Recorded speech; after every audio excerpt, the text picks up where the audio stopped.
Hello दोस्तों, नमस्ते। आज की कहानी है नफ़रत।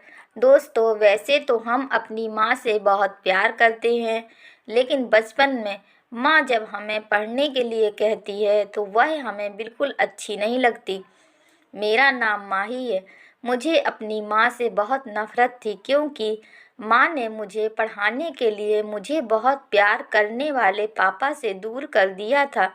मुझे बहुत दुख हुआ जब मेरी माँ ने स्कूली शिक्षा के लिए मुझे मेरी मौसी के घर भेज दिया। मैं 7 साल की थी और मेरा पढ़ाई में बिल्कुल मन नहीं लगता था। मुझे पढ़ाई से नफ़रत थी। अपने गांव में मैं स्कूल से भागकर घर आ जाया करती थी। टीचर्स मुझसे काफ़ी परेशान थे। घर पर पढ़ने के लिए बार बार शिक्षक बदलते रहते थे, क्योंकि या तो वे मेरे साथ नहीं टिक पाते थे या मैं उनके साथ नहीं टिक पाती थी, या तो उनकी छड़ी मुझे मारते मारते टूट जाती थी या मैं लगातार रोती रहती थी। मेरे पापा मुझसे बहुत ज़्यादा प्यार करते थे, इसीलिए वह मुझे बिल्कुल भी रोते हुए नहीं देख सकते थे। वह मुझे पढ़ाई ना करने पर भी अपने पास रखने को तैयार थे और मेरी माँ से कहा वह मुझे पढ़ाई के लिए परेशान ना करे, लेकिन मुझे मालूम था कि मेरी माँ इतनी जल्दी मेरे सामने हार नहीं मान सकती थी। इसीलिए उन्होंने चुपचाप मुझे मेरी मौसी के घर भेजने की योजना बनाई, जो एक अलग शहर में रहती थी। मुझे एक अच्छे स्कूल में दाखिल मिल गया, जहाँ नियम बहुत सख्त थे। मेरे पास स्कूल से भागने का कोई चांस नहीं था। शुरुआत में मुझे इससे नफ़रत थी। मुझे अपने पापा की बहुत याद आती थी और जब भी वह मुझसे मिलने आते थे तो मैं उनसे लिपट कर खूब रोती थी। यह मेरे पापा के लिए भी बहुत कठिन समय था।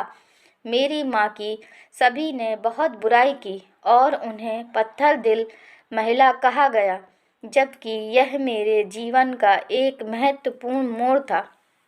उस जगह ने मुझ पर कुछ जादू सा किया और मैं किताबों के प्रति समर्पित हो गई। फिर तो कक्षा में प्रथम आना मेरा लक्ष्य बन गया।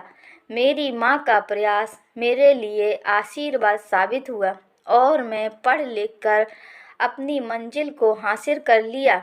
अब मैं बचपन में इतने कठोर कदम उठाने के लिए अपनी माँ की आभारी हूँ। उस समय शायद वह मेरे प्यार में पड़ जाती तो आज मैं कुछ भी नहीं कर पाती और एक साधारण महिला का जीवन व्यतीत कर रही होती। माँ हमारे लिए समय समय पर सही रास्ता चुनती है। उस समय भी उन्होंने मेरे लिए सही रास्ता चुना था, जो कि मुझे गलत लग रहा था और मुझे अपनी माँ से नफ़रत हो रही थी, क्योंकि उन्होंने मुझे अपने पापा से दूर कर दिया था। लेकिन माँ तो माँ होती है, वह हर कदम पर हमारे साथ होती है। दोस्तों, अगर यह कहानी आपको पसंद आई है तो कृपया लाइक कीजिए, शेयर कीजिए और चैनल पर अगर नए हैं तो चैनल को घंटी का बटन अवश्य दबाएं, जिससे कि सबसे पहले नोटिफिकेशन आपके पास पहुंचे। धन्यवाद।